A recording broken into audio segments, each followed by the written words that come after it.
Salve, minha gente! Sejam bem-vindos a mais um Bíblia para Preguiçosos. Como você sabe, eu sou o Eric Camacho e no livro de hoje, na leitura de hoje, a gente vai começar o livro de Esther, que não é uma narrativa histórica propriamente dita, é uma espécie de conto que analisa a situação da comunidade judaica espalhada entre as nações estrangeiras. Então, você já sabe, assiste o vídeo até o final, deixe o seu like, se inscreva no canal se você não for ainda e ao final deixe seu comentário. Vamos à leitura, capítulo 1, previsão de um drama, em primeira parte. Capítulo 1, Deus ouve o clamor do seu povo.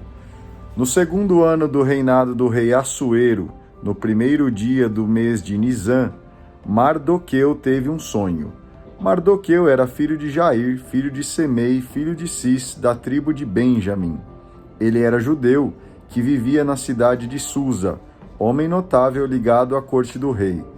Pertencia ao grupo dos exilados que Nabucodonosor, rei da Babilônia, tinha exilado de Jerusalém, junto com Jeconias, rei de Judá. O sonho foi assim: gritos e tumulto, trovões e terremotos, agitação sobre a terra. 2 enormes dragões avançam prontos para a luta, lançam um grande rugido. Ao ouvi-lo, todas as nações se preparam para a guerra, para o combate contra o povo dos justos. É dia de treva e escuridão caem sobre a terra, angústia e aflição, tribulação e pavor. Todo o povo dos justos fica transtornado e temendo desgraças, prepara-se para morrer e clama a Deus. E o clamor do povo brota como de uma pequena fonte, um grande rio de águas caudalosas. A luz e o sol se levantam, os oprimidos são exaltados e devoram os poderosos. Mardoqueu acordou do sonho e perguntou a si mesmo: o que Deus está decidindo fazer? Continuou a refletir nisso e ficou até a noite procurando decifrar de algum modo o significado, o estopim do conflito. Mardoqueu morava na corte com Bagatã e Tares, 2 funcionários do rei, guardas do palácio.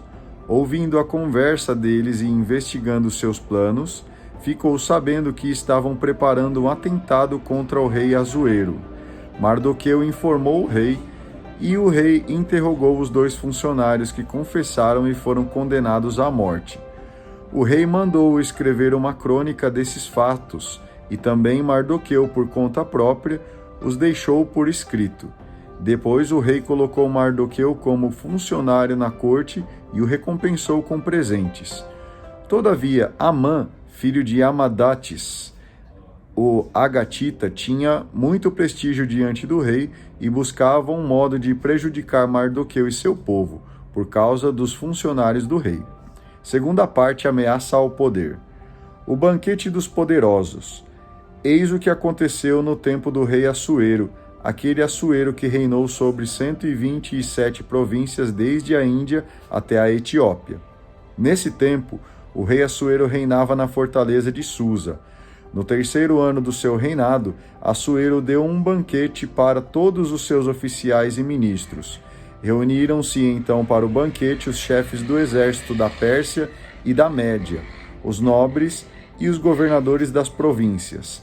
Assuero queria ostentar a riqueza e a glória do seu reino com o fausto magnífico de sua grandeza.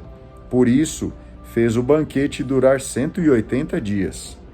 Passados esses dias, o rei deu um banquete por 7 dias no jardim do Palácio Real e convidou todo o povo que se encontrava na fortaleza de Susa, desde o maior até o menor. Havia cortinas de linho fino e púrpura violeta suspensas em anéis de prata e colunas de mármore, e também divãs de ouro e prata sobre um piso de mosaico feito de malaquita, mármore branco e madrepérola. Para beber havia taças de ouro, uma diferente da outra, e o vinho era abundante, muito de acordo com a liberalidade do rei. Bebia-se à vontade como de costume, porque o rei tinha ordenado aos empregados de sua casa que deixassem cada um fazer o que queria. O princípio da autoridade. Também a rainha Vasti ofereceu um banquete para as mulheres no palácio real de Assuero. No 7º dia, alegre por causa do vinho, o rei ordenou que Maumã, Bázata, Harbona, Abgata, Bágata, Zetar e Carcas, 7 funcionários que serviam pessoalmente ao rei Assuero, lhe apresentassem a rainha Vasti, com a coroa real, para exibir a beleza dela ao povo e aos oficiais, pois a rainha era muito bela. Ao receber a ordem dos funcionários, a rainha Vasti recusou apresentar-se. O rei ficou furioso e sua ira se inflamou. Então consultou os sábios especialistas em leis, pois toda a questão real devia ser tratada pelos peritos em direito. Os mais próximos eram Cársena, Setar, Admata, Tarsis, Mares, Marsana e Mamucã, os 7 grandes do reino da Pérsia e da Média, que eram conselheiros do rei e ocupavam os primeiros postos no reino. Assuero perguntou: segundo a lei, o que se deve fazer à rainha Vasti por não ter obedecido à ordem do rei Assuero, transmitida pelos funcionários?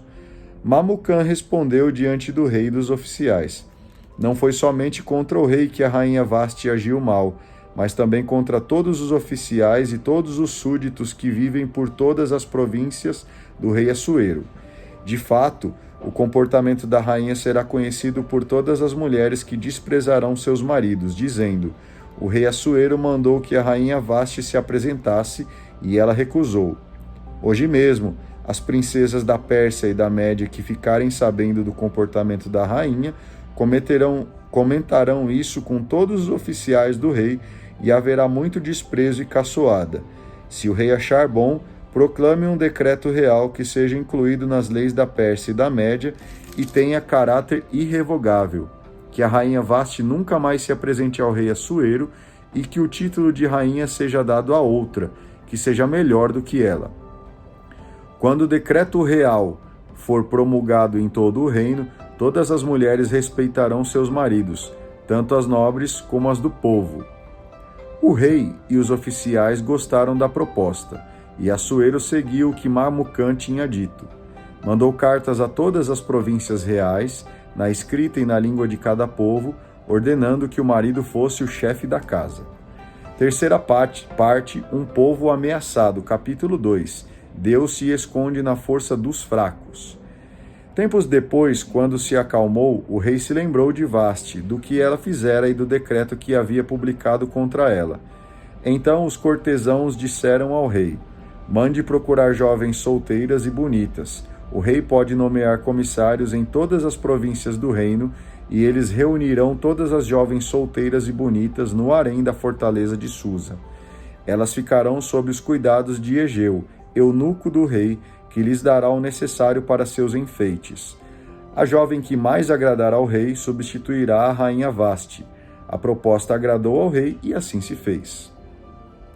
Na fortaleza de Susa vivia um judeu chamado Mardoqueu, filho de Jair, filho de Semei, filho de Cis, da tribo de Benjamim. Ele fora exilado de Jerusalém entre os que tinham sido deportados com Jeconias, rei de Judá, por Nabucodonosor, rei da Babilônia. Mardoqueu tinha criado Hadassa, que é Ester, sua prima, pois ela era órfã de pai e mãe. A jovem era muito bela e atraente, e quando os pais dela morreram, Mardoqueu adotou-a como filha. Promulgado o decreto real, levaram muitas jovens para a fortaleza de Susa, e elas ficaram sob as ordens de Egeu. Levaram também Ester ao palácio e a deixaram aos cuidados de Egeu, o guarda das mulheres. Egeu gostou da jovem e lhe deu logo o necessário para seus enfeites e a comida, entregando-lhe 7 escravas, todas escolhidas no palácio real. Depois a transferiu com as escravas para um aposento melhor dentro do harém. Seguindo as recomendações de Mardoqueu, Ester não disse a qual povo ou família pertencia. Todos os dias Mardoqueu passeava pelo pátio do harém para saber como Ester se sentia e como a tratavam. Conforme o regulamento das mulheres, cada moça se preparava durante 12 meses para se apresentar ao rei Assuero. Este era o prazo para o tratamento de beleza, 6 meses à base de óleo de mirra e outros 6 meses com vários bálsamos e cremes. Quando chegava o tempo de apresentar-se ao rei, a jovem recebia tudo o que quisesse levar do harém para o palácio real. Entrava no palácio à tarde e na manhã seguinte passava para um segundo harém, confiado a Sazagás, eunuco real encarregado das concubinas. Ela não voltava mais para junto do rei, a não ser que o rei a desejasse e a chamasse pelo nome.